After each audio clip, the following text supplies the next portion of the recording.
Welcome to Track Announcer's Notebook. Pat Gonzalez for a Monday, November 2nd, coming to you from our northern studio in Baysville, Ontario, right at the bottom end of Lake of Bays.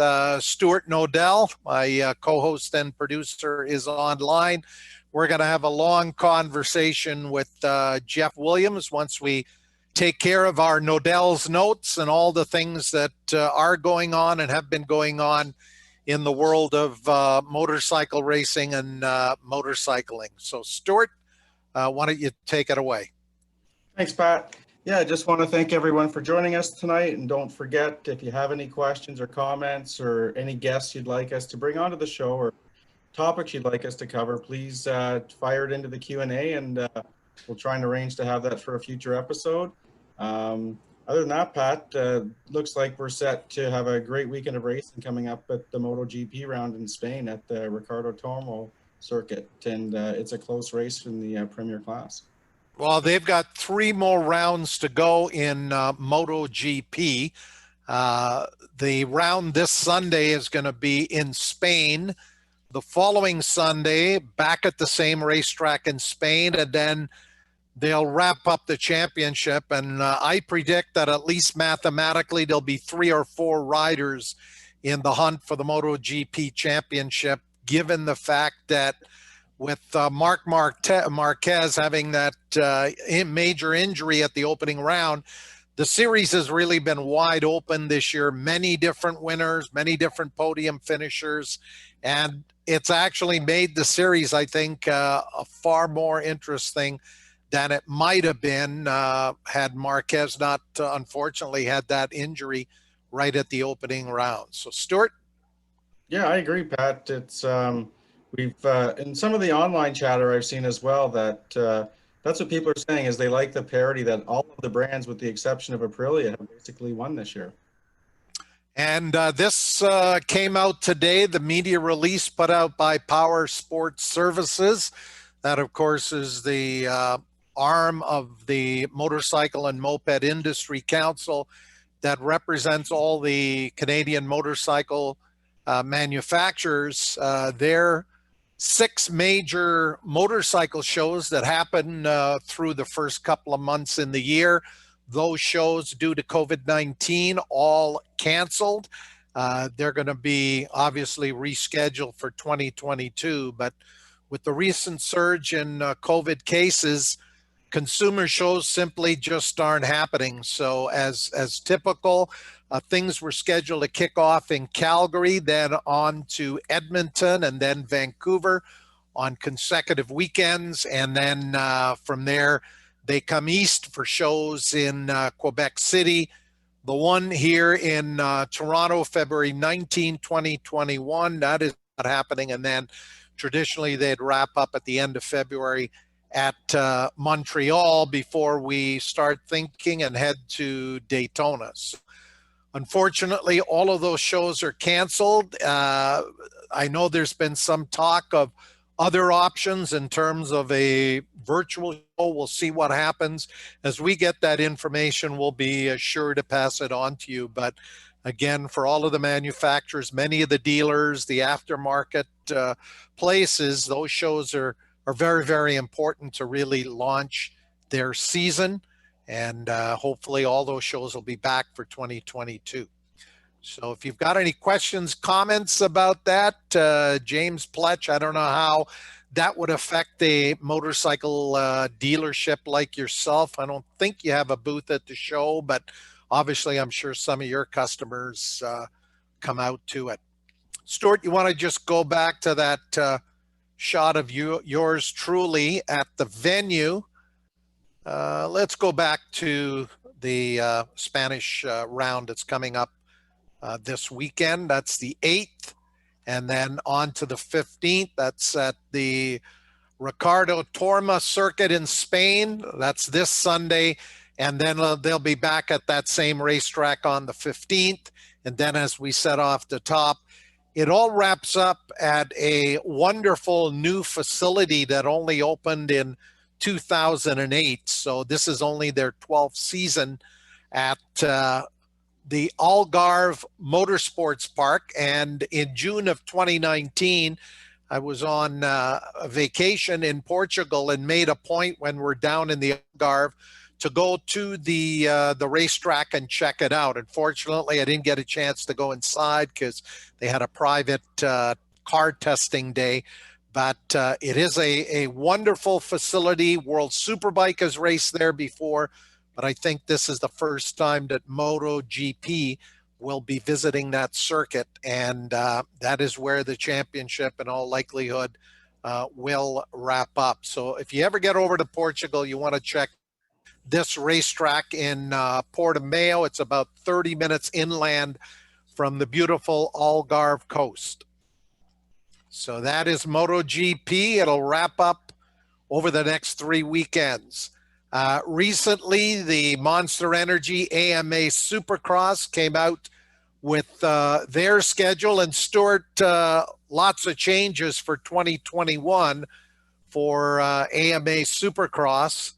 And there you can see the schedule. As many of you know, Supercross traditionally will kick off at Anaheim the first weekend of January, just about the same weekend as the motorcycle shows are kicking off in Calgary, here in Toronto with the Super Show.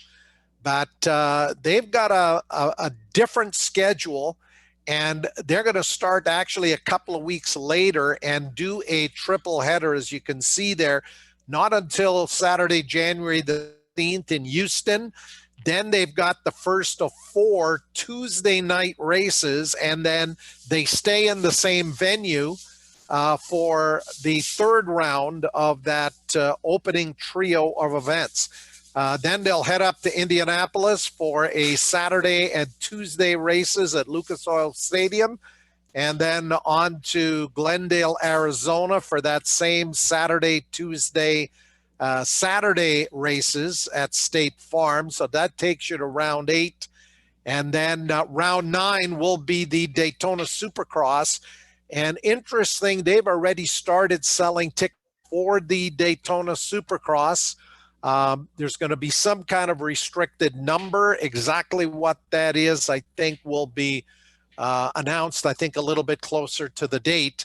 And then following Daytona, they go back to another triple header, this time in Arlington, Texas, with the Saturday, Tuesday, and Saturday race. So that takes you to round 12. They have not announced the dates for rounds 13, 14, 15, and 16, but they are going to wrap up the championship at Rice-Eccles Stadium in Salt Lake City, Utah. So as you can see there, that is a big surprise. It may be a function of the restrictions that currently are in existence in California in terms of allowing fans into the stadium. So with all of the Supercross races, I think they're looking at a modified and restricted number of race fans, but I think they have set it up and have gone to the states where the COVID-19 rules and regulations and protocols might be a little bit lenient. So we'll see what happens there, but they're scheduled to kick it off on Saturday, January the 16th. And Stuart, you saw this today. This just came out. Speaking of Supercross, Gas that has been primarily known as a trials motorcycle manufacturer, but they do produce a bunch of other motorcycles, particularly off-road. They've announced a 3-rider AMA Supercross team. Justin Barcia will ride the 450. He's the guy with the baseball bat. I guess he's the big hitter.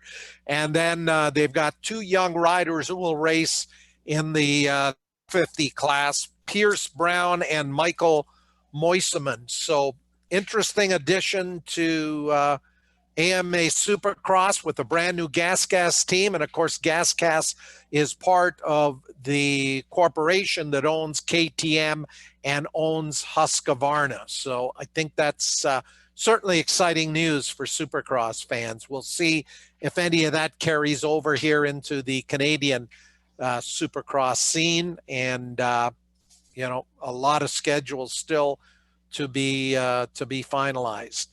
So that's a lot of stuff still going on, although most of the racing schedules have wound down or about to wind down in the case of MotoGP.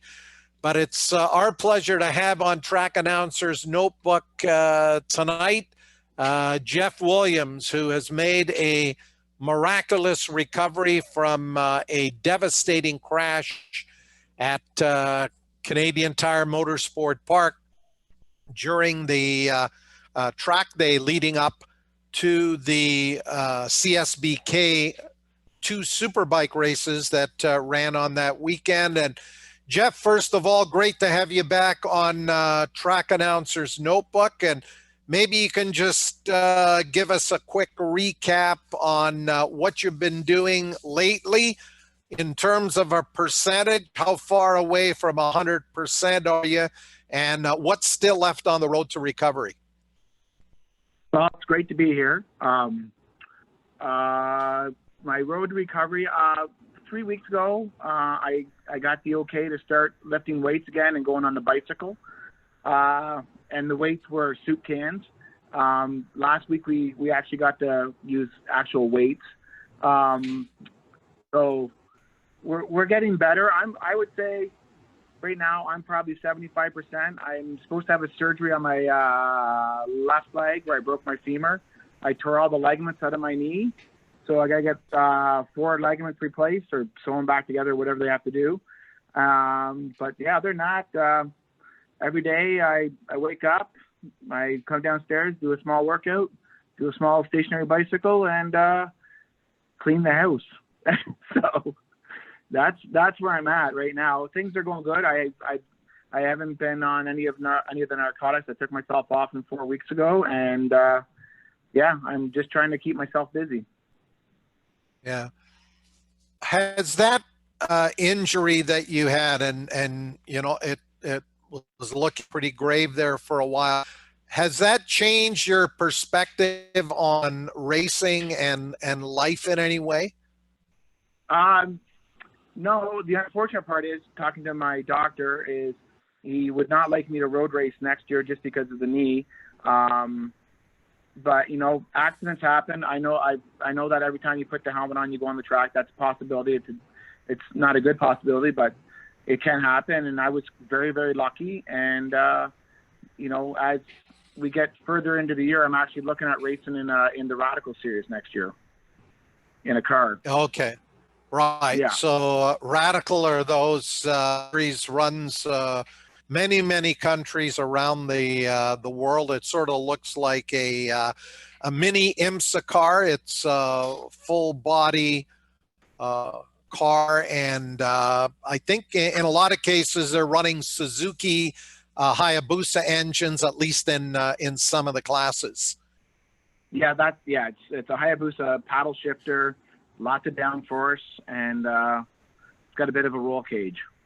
Well, I know I've announced Michael McNeil's motorcycle and car racing exploits, as well as Lee Rassico. So Jeff, maybe I get a chance to announce one of your Radical class cars if that series makes a return to Canadian Tire Motorsport Park. Jeff, what do you remember of the day and the weekend and the incident?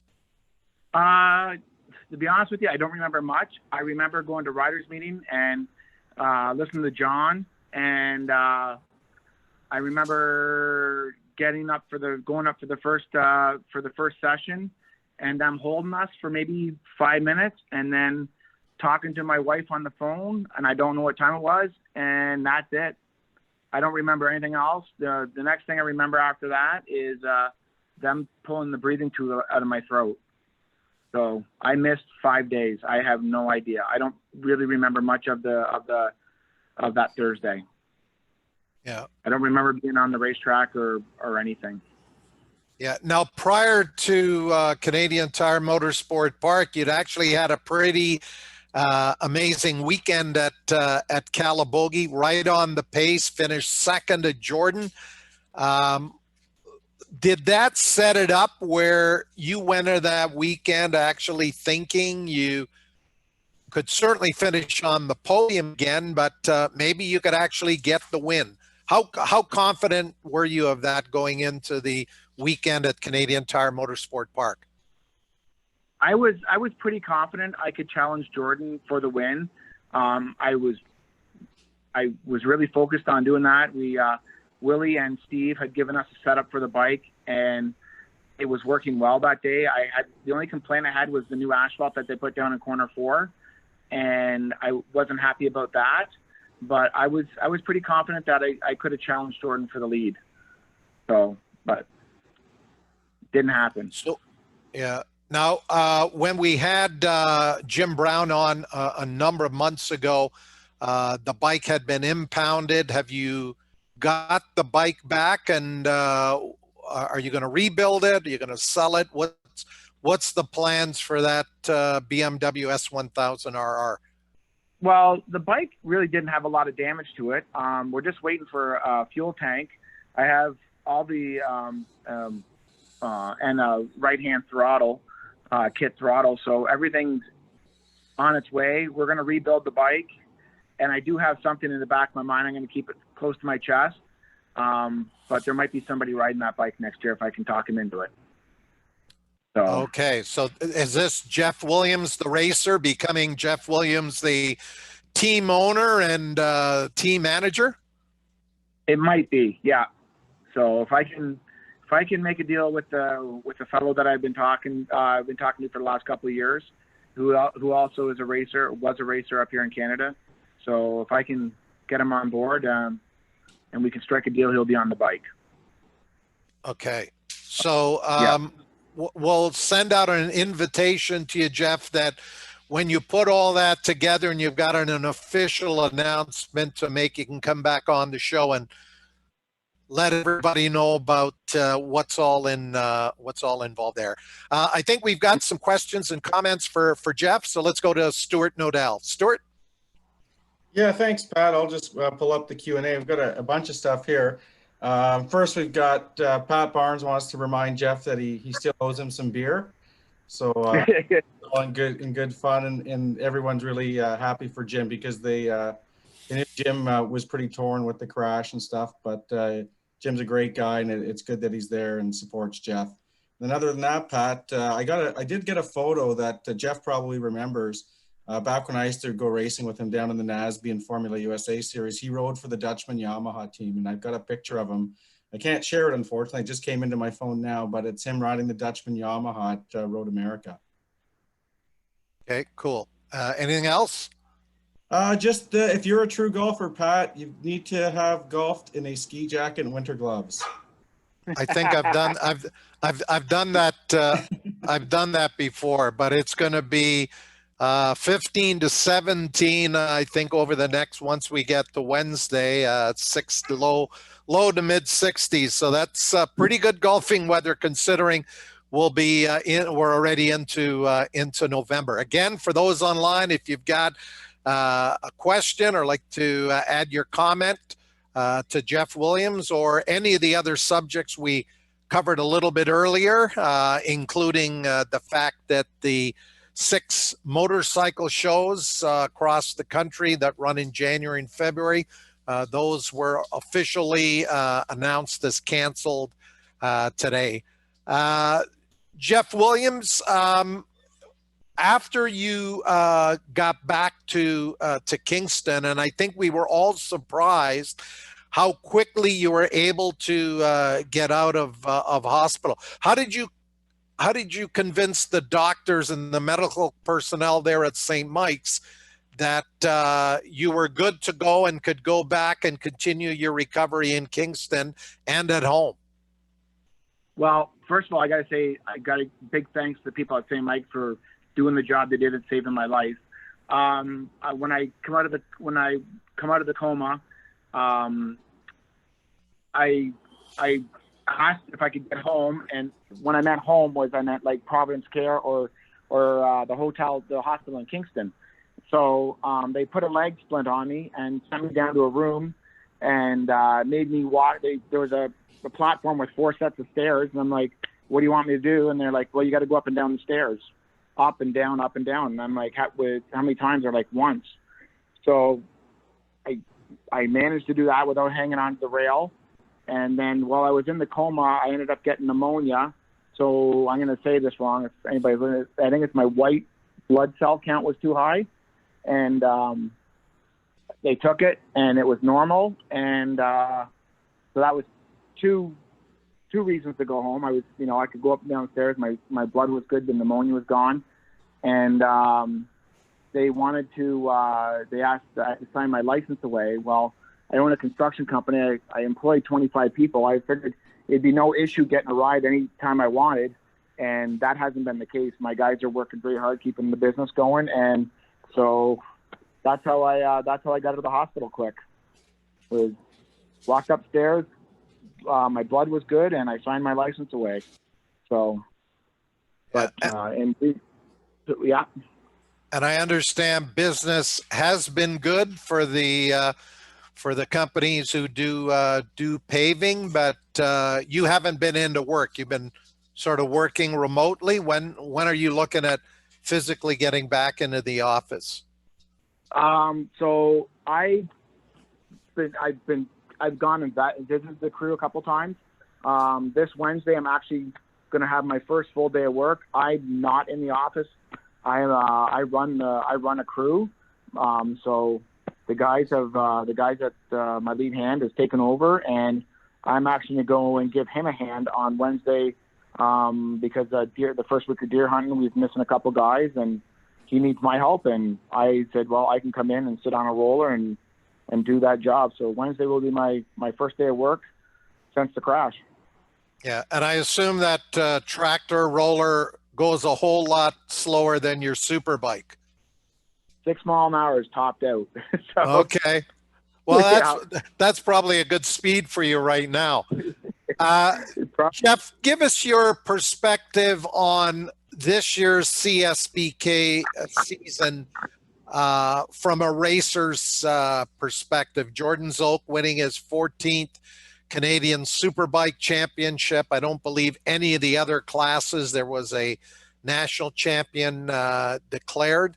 I know I wouldn't want to be in Colin Fraser's shoes, given all the things that he was shuffling and juggling. It was great to see that they have come out with their TSN shows for Calabogie and for, I think, the sport bike race was on last week. I assume the Superbike races are going to be coming out very, very shortly. You were right there in the thick of it at Calabogie, and then for a brief period at Canadian Tire Motorsport Park. What is your perspective on things? What did you like? What was done well? And maybe what could have been done better? And looking ahead to 2021, I think it's still a big question mark. Well, first I'd like to say, Colin did a good job for, what we had. And I also would like to, Sandy Noche and Sheena, they did a great job at Calabogie. And so I did like the 1-day event. It was kind of nice. I thought it ran rather smoothly. It was well organized. And, so I don't have much to say about Mosport. But looking at it and talking to people, I think a lot of people enjoyed this year. It ran as well as it possibly could have ran, and people had fun, and that's kind of what it's about, is having fun. Next year, maybe I had a conversation with Colin a while ago about somehow bringing the cost down, and now maybe getting rid of Thursday practices, and maybe just run a 3-day weekend. Is one of the things that I suggested to him, but I don't know if that'll happen. Okay, So. yeah, I think we still have a long way to go in terms of what the CSBK calendar and season and protocols, because we continue to deal with the coronavirus on a weekly basis, and the resurgence of cases have not been good, and hence the cancellation of the 6 motorcycle shows. Jeff, yeah. just want to go back to the BMW that you're repairing and trying to put a ride together. Is this a pro rider or an amateur rider? Pro rider. Okay, and you would run the entire CSBK championship? I would be going for the plate as a team owner. Right. Okay. Yeah, it would be. Yeah. So in addition, obviously, to CSBK, what other series, motorcycle series or even motorsport series have you been following? Maybe a new series now that you've had all this time to be at home? I've been watching the MotoGP. I've watched Formula One since the 90s. So, but I've really been paying attention to the MotoGP. I really like every weekend of racing because you never know. If it's, I really, every weekend I pull for Zarco. I would really like to see him win a race this year. So, and what is your prediction in terms of how things are going to evolve over the next 3 weekends? I think it's 26 points separating the top 5 riders and only 14 between Mir and Quartararo. I would really like to see a Suzuki win the championship. I think that'd be fantastic. Take you back to the Kevin Swan days of, way back. But I would like to see a Suzuki. I'd like to see Mir win. Jim Brown's probably cursing me now, but whatever. But all right. Well, yeah. we'll see. We'll see if Jim wants to get on the Q&A and give us his 2 cents worth. And in fact, anyone who's online tonight, if you've got some thoughts, ideas, hopes, wishes as to how the MotoGP championship is going to wrap up with the 2 races coming up in Spain and then the finale in Portugal at the Algarve Motorsport Park, hop on there and share it, and we'll get Stuart to read them on air. In fact, let's go to Stuart. I think we may have a comment or two, Stuart. Yeah, we do, Pat.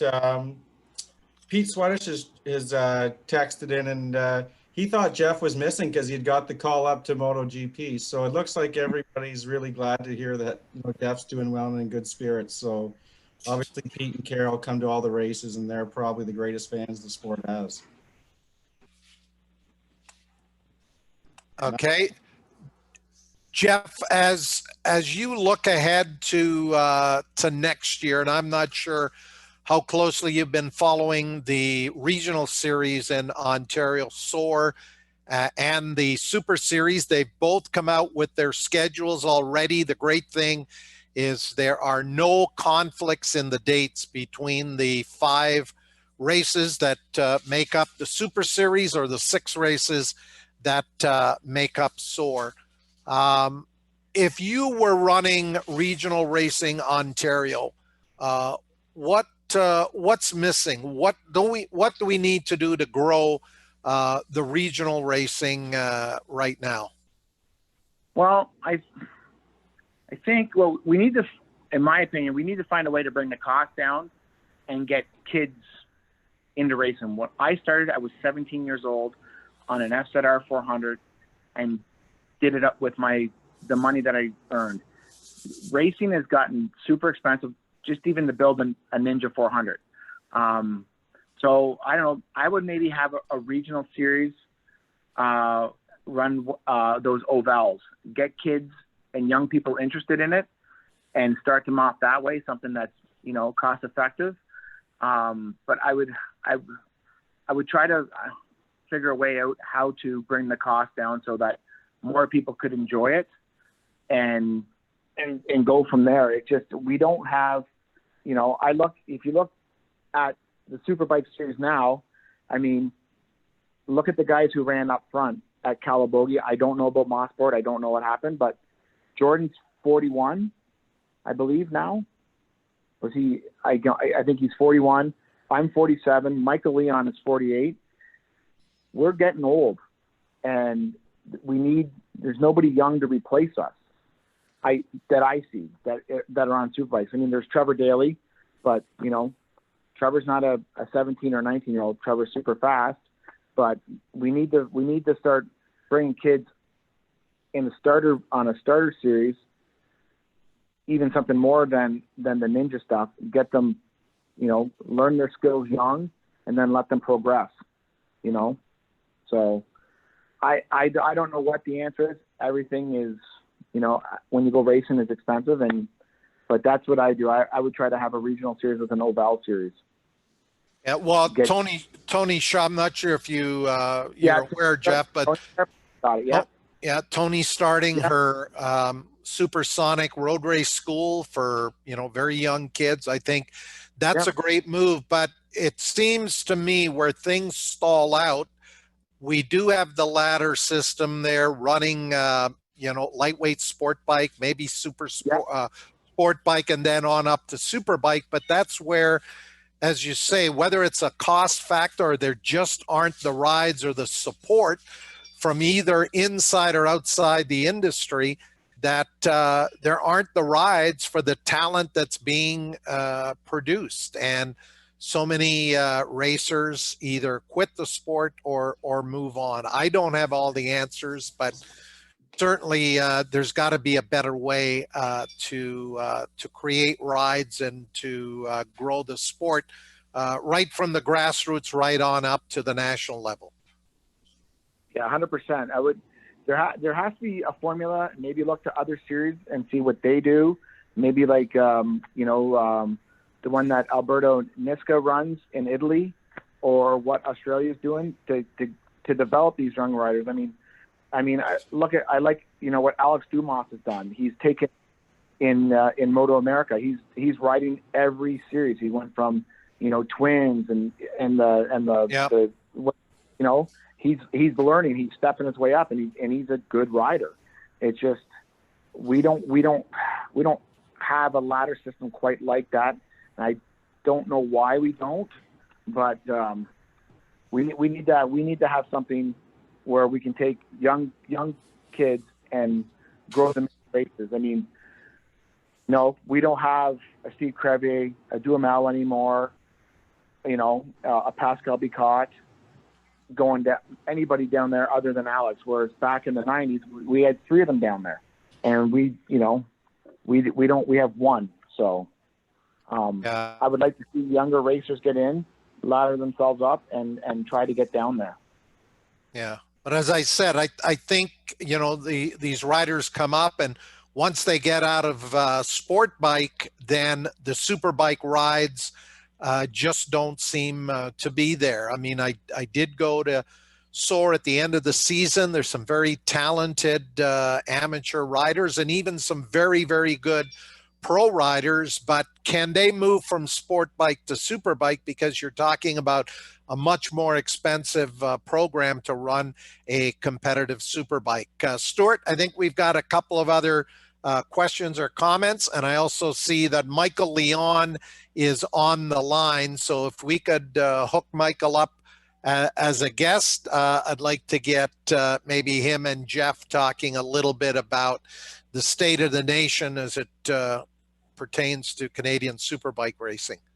Yeah, that sounds great, Pat. Michael, if you're there and you can hear us, just text into the Q&A and I'll connect you. I can convert you over to a panelist. But I just wanted to actually comment, Pat, that I talked to Ben Gardner a lot about racing and developing people and opportunity, and I think a lot of people just don't know how to structure their racing. They're just not educated. There's all kinds of creative ways to structure race bikes and have a decent program, and it seems a lot of people, the biggest priority are the toy haulers and stuff. And you've got $80,000 and $100,000 worth of tow vehicles, then there's no money left to go racing. I think people got to just prioritize what's important. And I think going back to what Jeff said, racing for one day is going to be way more cost effective, or even 2 days, so that you're not committing a week at a time to take the whole family away and go racing. And Stuart, what have we got there in terms of comments, questions from those who are on the show tonight? We've got Henry DeGao. He's picking Morbidelli for the MotoGP champion this year, so he thinks he's going to continue to win races. Jim Brown, he's going to agree with Jeff. He wants to see Mir win also, and from a local. Does that surprise you, Jeff? Yeah, because in our race shop, all there is in our race shop, that because that's where he works on my bike, all there is Yamaha Valentino Rossi from the ground up on the ceiling. The only other picture that's in the race shop is a picture of me crashing at Grand Bend. Other than that, there's about 20 pictures of Valentino Rossi or Yamaha. So I figured if I mentioned the Suzuki, he was not on board with that. So quite surprising.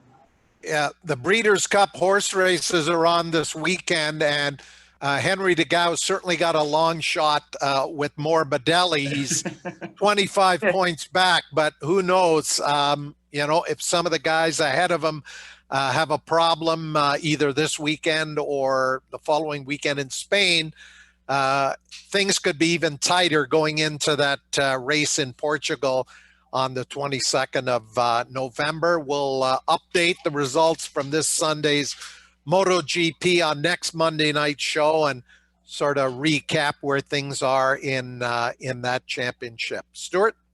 Yeah, and then we've got a couple of other comments, and actually a couple of people have kind of said the same thing. They'd like to see more production bone stock bikes racing, or just, again, something that's inexpensive and just start filling the grids, and hopefully, like Jeff said, you start developing people at a younger age and they progress along. And then Nathan Asland, he's going for Mir for champion MotoGP. It's been 20 years since Kenny Jr. won it on a Suzuki, and obviously Nathan has strong Suzuki ties from past years, so I'm sure that's part of his thought. Well, indeed. Nathan Naslund, longtime Suzuki Canada executive, and of course he moved on to Dealey Harley Davidson, and now in the tire business. Nathan, good to have you on the show. Jeff, interesting comment there about more production based. I know we've gotten into the super bikes, where to build a frontline super bike is not cheap. Moto America runs stock 1000. The 1 liter bikes that are being produced now by all of the manufacturers, whether it's a BMW or a Kawasaki ZX-10R or the new Honda, there's so many great bikes just in box stock condition are better than, full-fledged super bikes of 10 or 15 years ago. Should we be looking at something where we go back to running, slicks or DOTs? We can argue that, but essentially a box stock 1000 with very, very limited modifications, and that now becomes a class that is going to be a lot more affordable. I think so. I was going to mention that. So with our BMW, we have the kit wire and harness and the kit ECU. There's so much adjustments to do with these bikes now when you get up to that level. And I was lucky enough to have Steve Weir and Willie Bass, through Benny Young. I would like to see box stock 1000s, throw a set of, the internals in the forks, a shock on the back, a master cylinder, stock rotors, stock calipers, and go from there. But, because I think, if I'm correct, like a bone stock BMW is 25 grand. And then, to put all those parts on, I mean, before you know it, you're at $50,000 before you even touch the racetrack. So to have a bike that is with stock electronics, more stock than what I have would be awesome. You get a lot more people, I think, buying 1000s to race them. They'd be a lot more cost effective. Throw a pipe on it, stock electronics, some clip-ons, a Brembo Master, some rear foot pegs, or some foot pegs, not rear, sorry, my bad, and go from there and see what you got. Kind of like what Dumas and Wyman are running, and Mezzos. Yeah. Down in go, and just to see if there'd be more interest with people jumping on a superbike. Yeah, interesting thought. Stuart, I thought we had Michael Leon there for a moment. Are we still trying? It looks like I don't know if he dropped. I'm just looking at him through the roster of attendees, but I don't see him there, so he may have just completely lost his... Okay, so Michael... Watch if he joins back in. Yeah, okay. Awesome. And I think we may have another question or comment. Again, if you're on the line, feel free to send us your 2 cents worth with some of the issues that we brought up here with Jeff Williams in terms of classes and how do we make it better at the top in terms of super bikes and making them more affordable. Should we be looking at more of a stock 1,000 rather than a super bike class where costs can get out of range for a lot of different racers? Stuart? Yeah, we haven't. Again, the Q&A, Franz Walker had posted, and he's along the same mindset as Jeff. Just the new technology is so good that it's unnecessary to spend the amount of money that's being spent. So maybe to curb the, I don't know if it's curbing the rules, but just having it structured so you can just have lots of good competitive racing. Yeah, and you can still have a horsepower and weight limit as we currently have now. Jeff, what are your thoughts on that? Well, I would like I say, go back to a stock ECU, stock wire harness. The problem is what I'm finding is once you start changing the wiring harness, and there's a lot more to do with the bike, and I'm not sure if we have the right amount of people in Canada that can actually tune these bikes when they get all done up. It's not like it was back in the 90s. We're not, there's a lot more to these bikes, and they're electronically than I've ever seen. So I think limit electronics and, keep the cost down and get more people on the track. And then the racing will be tight. Racing will be racing, whether you're doing, I've always said this, whether you're doing 50 mile an hour or 150 mile an hour, to me, I still want to win. So keep the bikes in a stock form-ish, and I think you're going to get good, tight racing, and you're not going to have people stressed out at the racetrack about how much money they've had to spend building their bike. So, which should actually, get more people there on bikes. So, yeah, that's what and Michael Leon just texted me. He had to head out and go pick up Jaden. So, okay. He's on the road. So yeah, he's on the road again, as the Willie Nelson song goes. Yeah.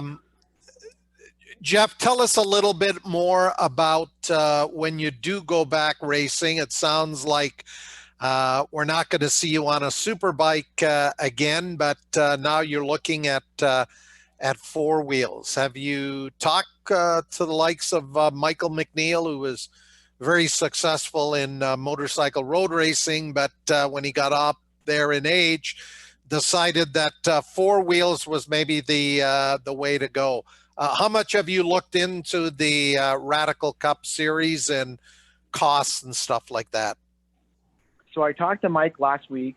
He races an open wheel car. I think it's a F4. Yeah. F4. Yeah. He was at Shannonville the middle of August, and we got to announce his race in F4. And I think he runs a Suzuki 750 cc engine, and that. Yeah. Yeah. So I've always had a plan, and my plan was that when I turned 50 was to buy a Radical. So 2 years ago, I had met Rob Burgess at the Fabi track and was supposed to have a test date in it, or a test time to go out and drive the car. So that never happened. We touched base again with him last week to see what he had in there for inventory. I need to get something that's a 2016 or newer. So I have talked to him. I'm trying to get a hold of the CSCA about driver's license, race license to join the series, but I haven't left a message. I've called a couple times. It goes to voicemail. Maybe they're not in the office, but that's what we're looking at. Believe it or not, my wife, who I thought I'd put through hell with this, she's been fantastic, actually wants me to race a motorcycle at least one more weekend, so I go out on my terms. So I got that in the back of my head, not on a super bike.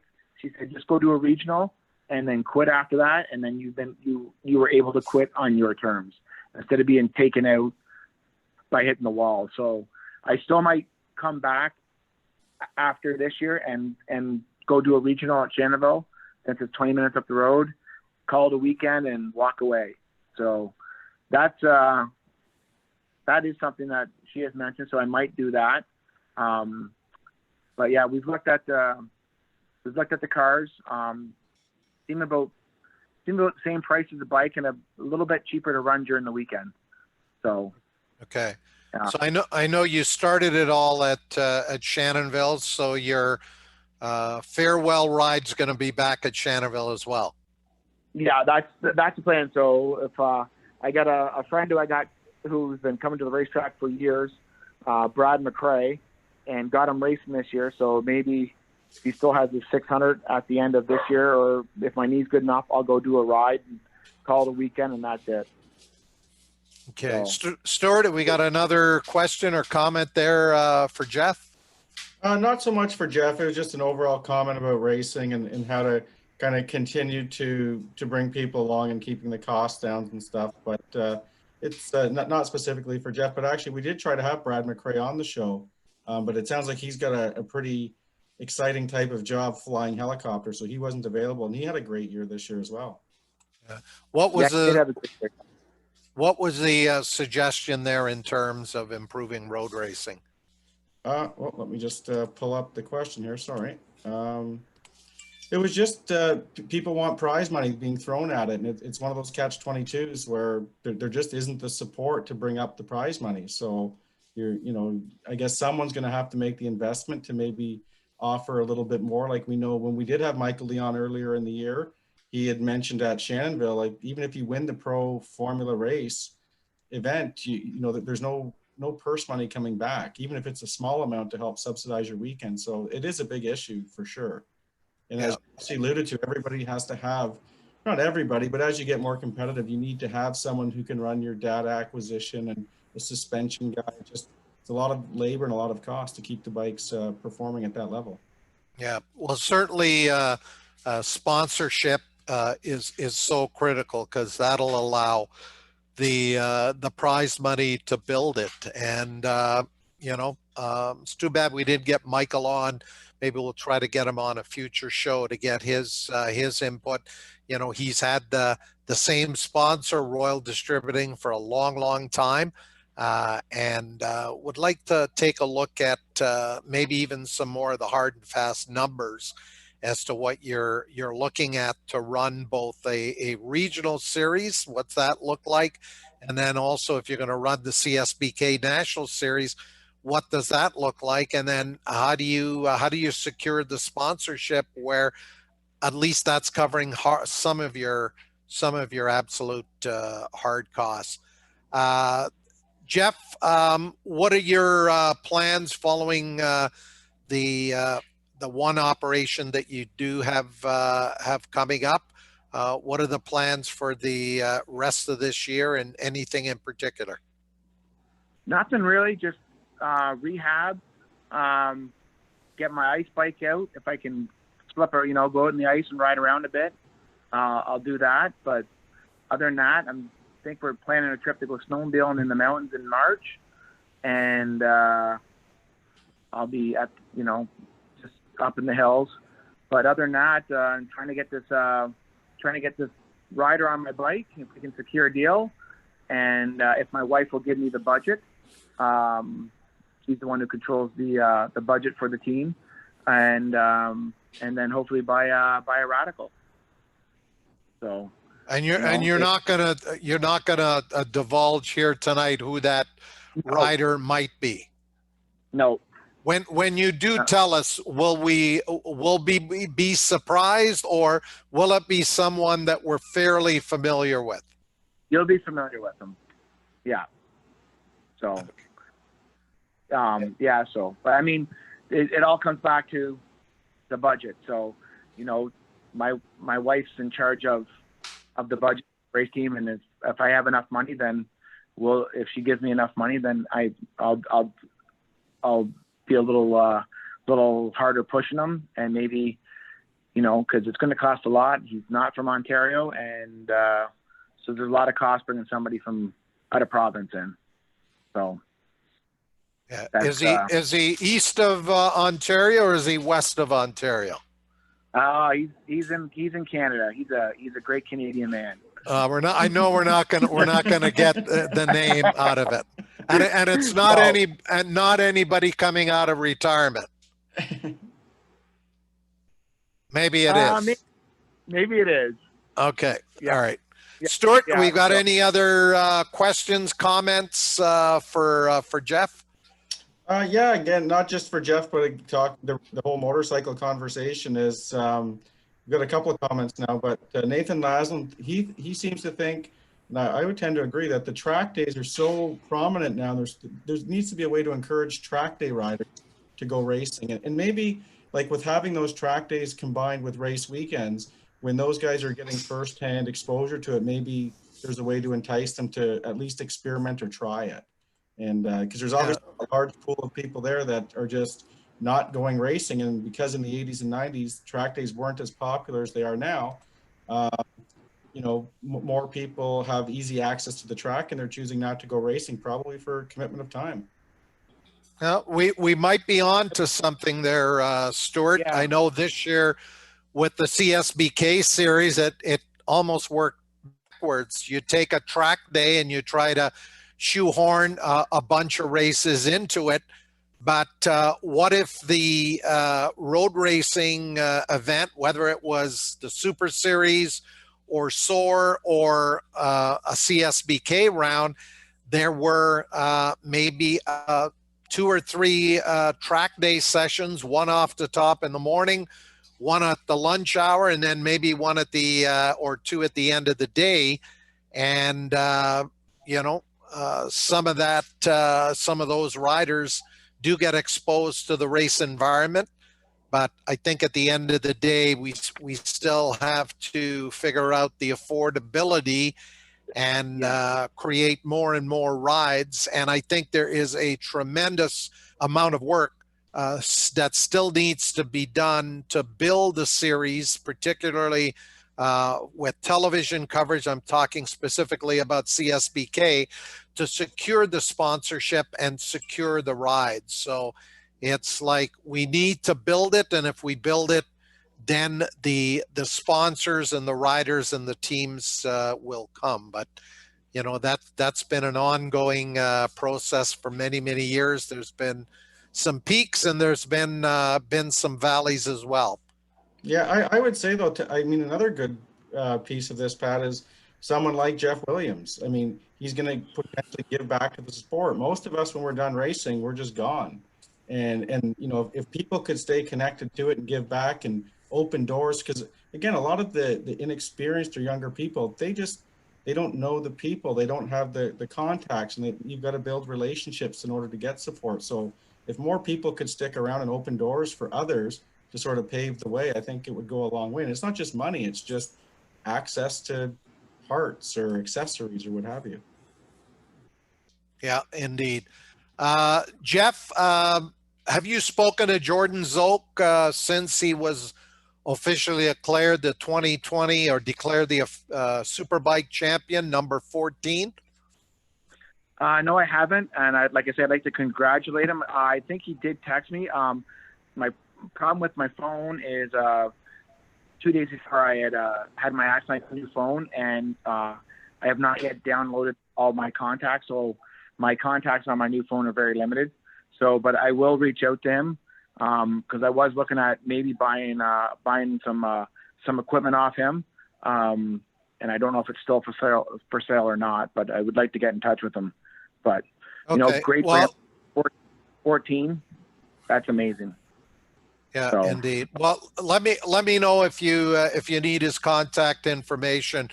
Jordan and I both share a love of golf, and we've had a chance to play a couple of times. I will tell you that he outdrives me by a good 20-30 yards. But yeah.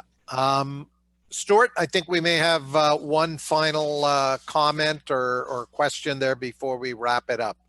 Yeah, Franz Walker, his thought is to have, and I'm not familiar with this, but apparently there's a format what the cars do where they do a time attack, and that allows the track day guys to step up from being, track day, those classes and then letting them into a race as like an invitation. Yeah, Yeah, I think we have. Yeah, go ahead, Jeff. They do that. That's one thing that I have learned. They do that. So you could have a GT4 car and end up in GT2 because you're fast. The problem that I see with the people like that go to those track days, there is a ton of people that go there, but to be they'll go out and ride a whole day on a set of tires, which I mean which is good. Whereas someone like Jordan or Benny or I or even Michael, and we have 2 45-minute practices, we'll go through 3 sets of tires. So that's where we got to figure out where to bring the cost down for us and bring the track day rider. I don't think wants to spend $1,500 to $2,000 a day putting tires on his bike. So that's kind of why I think those track days do so well. You can go out, ride the same set of tires for 2 days, whereas racing, you're not doing that. So we gotta figure a way out. We got to figure it out how to bring the cost of racing down in general for everybody.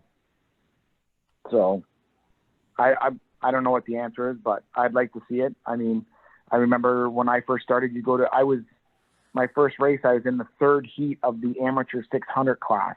Yeah, remember that. Yeah, right? Like back in 1991, there was 3 heats just to get to the Sunday.